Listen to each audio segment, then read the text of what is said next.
ఇండియాలో కార్ కానీ బైక్ కానీ కొనగానే ఫస్ట్ ఏం నేర్చుకుంటాం? డ్రైవింగ్ కాదు, స్విమ్మింగ్ కాదు, పాత్ హోల్ డాడ్జింగ్. ఈ గేమ్ మనం బర్త్ నుంచి డెత్ వరకు ఆడాల్సి ఉంటుంది. కానీ ఎప్పటికైనా మన జర్నీ సేఫ్ అవుతుందా? అయినా ఈ రోడ్స్ ఎందుకని ఇలా తయారయ్యాయి? మన గవర్నమెంట్, కార్పొరేషన్ ఏం చేస్తున్నాయి?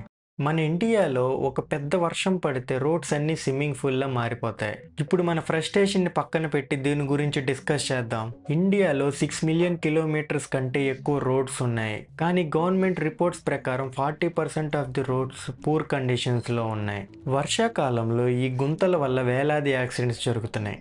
ఈ గుంతల వల్ల ఇన్కన్వీనియన్స్ మాత్రమే కాదు, ప్రజల ప్రాణాలు కూడా కోల్పోతున్నారు. కానీ మీరు ఎప్పుడైనా ఆలోచించారా? కోట్ల రూపాయలు ఖర్చు చేసి అదే రోడ్ని మళ్ళీ వేస్తారు, అయినప్పటికీ సేమ్ రిజల్ట్. ఈ రెయిన్ వాటర్ అనేది రోడ్డు యొక్క బిగ్గెస్ట్ ఎనిమి. వర్షాకాలంలో అయితే మన రోడ్ స్విమ్మింగ్ పూల్స్ లా మారిపోతాయి. డ్రైనేజ్ సిస్టమ్ ఇవన్నీ ప్లాన్స్ లో మాత్రమే ఉంటాయి, కానీ రియాలిటీలో అయితే ఈ కాలువల్లో ప్లాస్టిక్ చెత్తతో నిండిపోయి ఉంటుంది, లేదంటే అసలు ఉండవు. కార్పొరేషన్ వాళ్ళు ఈ కాలువలు క్లీన్ చేస్తారు ఎప్పుడు? వర్షాలు పడిన తర్వాత, వర్షాకాలం ముందు కాదు. సో వాటర్ పెనిట్రేట్ అయ్యి రోడ్డు యొక్క ఫౌండేషన్ ని వీక్ చేస్తున్నాయి. అప్పుడు మెల్లగా క్రాక్ స్టార్ట్ అయ్యి గుంతలు పడతాయి.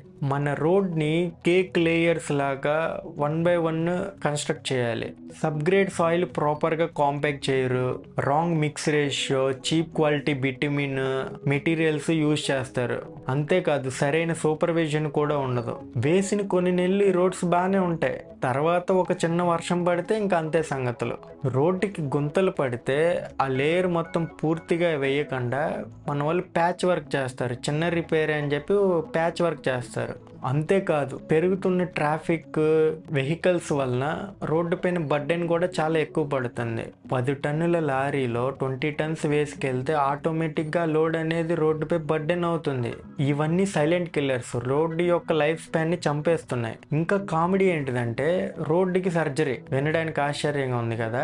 ఒకరోజు ఎలక్ట్రిసిటీ డిపార్ట్మెంట్ వచ్చి తవ్వి కేబుల్స్ వేసి ప్యాచ్ వర్క్ చేస్తారు. ఇంకొక రోజు వాటర్ బోర్డు వాళ్ళు వచ్చి ఆ ప్యాచ్ వేసిన దానిపైన మళ్ళీ తవ్వి దాంట్లో పైప్ లైన్స్ వేస్తారు, మళ్ళీ దానిపై ప్యాచ్ వర్క్ చేస్తారు. ఇది రోడ్డా లేకపోతే ప్యాచ్ వర్కా? ఈ ప్యాచ్ రోడ్డు పైన మనం వెహికల్ నడిపితే మనకి టార్చరు, పైనకి టార్చరు. ఇప్పుడు టెక్నికల్ పాయింట్స్ అన్నీ అయిపోయినాయి. ఇప్పుడు రియల్ విలన్ గురించి మాట్లాడుకుందాం. System failure. ఈ సిస్టమ్ లో ఎంతో మంది ఉన్నారు. కాంట్రాక్టర్, మున్సిపల్ ఆఫీసరు, లీడరు అంతా కలిసి ఎందుకని మన రోడ్స్ ని ఇలా చేస్తున్నారు?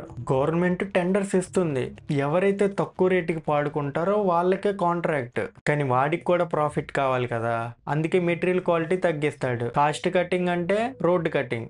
Most of the municipal contracts అన్ని షార్ట్ టర్మే ఉంటాయి. త్వరగా ఫినిష్ చే, ఫోటో తీసుకో, రిబ్బన్ కటింగ్ చేపిద్దాం.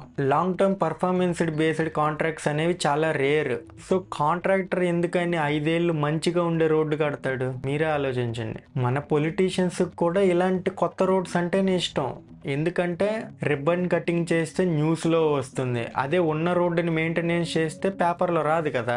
మన ఇండియాలో మెయింటెనెన్స్ అంటే ఎమర్జెన్సీ రిపేర్, ప్రివెంటివ్ మెయింటెనెన్స్ అనేది అసలు లేదు. కాలువలు క్లీన్ చేయటం, క్రాక్స్ మూసివేయటం, గుంతలు ఉన్న లేయర్ని తీసేసి కొత్త లేయర్ వేయటం, ఇవన్నీ చెయ్యరు. ఎందుకంటే సింపుల్గా ఫండ్స్ లేవు, ఉన్న ఫండ్స్ లేట్గా రిలీజ్ అవుతాయి.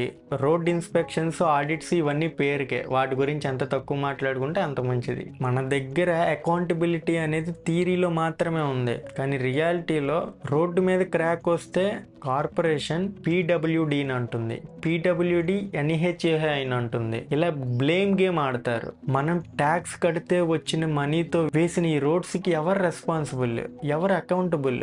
కార్పొరేషన్, PWD, లోకల్ లీడర్, ఎవరు? ఎండ్ లో నో బడీ రెస్పాన్సిబుల్. అంతేకాదు ఈ క్లైమేట్ చేంజ్ వల్ల పడాల్సిన వర్షాల కంటే ఎక్కువ వర్షాలు పడుతున్నాయి. దీనివల్ల సిచ్యువేషన్ అనేది ఇంకా వరెస్ట్ అవుతుంది. అర్బనైజేషన్ వల్ల సిటీస్ అనేవి ఎక్స్పాండ్ అవుతున్నాయి. అంగుళం గ్యాప్ లేకుండా అంతా కాంక్రీట్ తో ఉంటే ఈ వాటర్ వెళ్ళటానికి ప్లేస్ ఎక్కడ ఉంటుంది? అంతేకాదు మన డ్రైనేజ్ డిజైన్స్ అన్ని 1970 రెయిన్ఫాల్ ప్యాటర్న్స్ ని బేస్ చేసుకొని రెడీ చేసినవి. కానీ ఇప్పుడు మనం 2025లో ఉన్నాం. మన ఫ్రస్ట్రేషన్ వ్యాలిడే, కానీ దానికి ఒక డైరెక్షన్ ఉండాలి. మన యాంగర్ కి డైరెక్షన్ లేకపోతే చేంజ్ అనేది రాదు. ఏం చేయగలం? సోషల్ మీడియాలో ట్యాగ్ చేయాలి, ఫోటోలు పెట్టాలి, మన లోకల్ కార్పొరేటర్ని అడగాలి, డ్రైనేజ్ బిఫోర్ రోడ్స్. ప్రతి రోడ్డు ప్రాజెక్ట్లో సాలిడ్ స్ట్రోమ్ వాటర్ ప్లాన్ అనేది ఉండాలి. డ్రైనేజ్ అనేది ప్రాపర్గా ఉంటేనే రోడ్స్ బాగుంటాయి. Performance based contracts. రోడ్డు వేసిన కాంట్రాక్టర్ ఖచ్చితంగా 5 years ఆ రోడ్ని మెయింటెనెన్స్ చేయాలి. టెండర్ డీటెయిల్స్, కాంట్రాక్టర్ డీటెయిల్స్ పబ్లిక్గా పెట్టాలి. Coordination between departments. ఈ పీడబ్ల్యూడి, కార్పొరేషన్ అనేది వీటన్నిటి మధ్య ప్రాపర్ కోఆర్డినేషన్ అనేది ఉండాలి. బ్లేమ్ గేమ్ ఆడకుండా ఏదైనా ఒక ఏజెన్సీ రెస్పాన్సిబిలిటీ తీసుకోవాలి. Use of technology. Citizen reporting apps, real time audits అనేవి కండక్ట్ చేయాలి. ఎక్కడైనా పాత్ హోల్ కనబడితే అది ట్యాగ్ చేసి లొకేషన్ అవి పెట్టడం వల్ల అక్కడ రోడ్ల సిచ్యువేషన్ అనేది తెలుస్తుంది. Civic discipline. మనం కూడా కాలువల్లో చెత్త వేయటం ఆపేయాలి. ఎందుకంటే blocked drains is equal to broken roads. మన రోడ్డుకి పాత్ హోల్ అంటే మన గవర్నమెంట్స్కి పాత్ హోల్ అని అర్థం. మన రోడ్ సేఫ్ కాకపోతే మన లైఫ్ సేఫ్ కాదు. మనం సైలెంట్గా ఉంటే ఈ బ్రోకెన్ సిస్టమ్కి మనం పార్ట్నర్ అయిపోయినట్టే.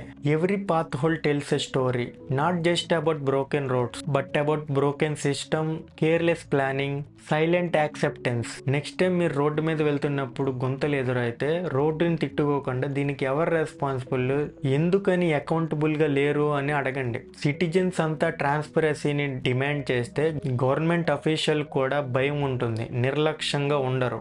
దెన్ మేబీ ఏదో ఒక రోజు roads will lead to development, not disappointment. కామెంట్స్లో చెప్పండి మీ ఏరియాలో రోడ్స్ ఎలా ఉన్నాయి, మీ ఫ్రస్ట్రేషన్ని షేర్ చేయండి. Let's break the silence. ఈ వీడియో మీకు నచ్చినట్టయితే లైక్ చేయండి, షేర్ చేయండి. ఈ వీడియో ఇన్ఫర్మేటివ్గా అనిపిస్తే మా ఛానల్కి సబ్స్క్రైబ్ చేసుకోండి.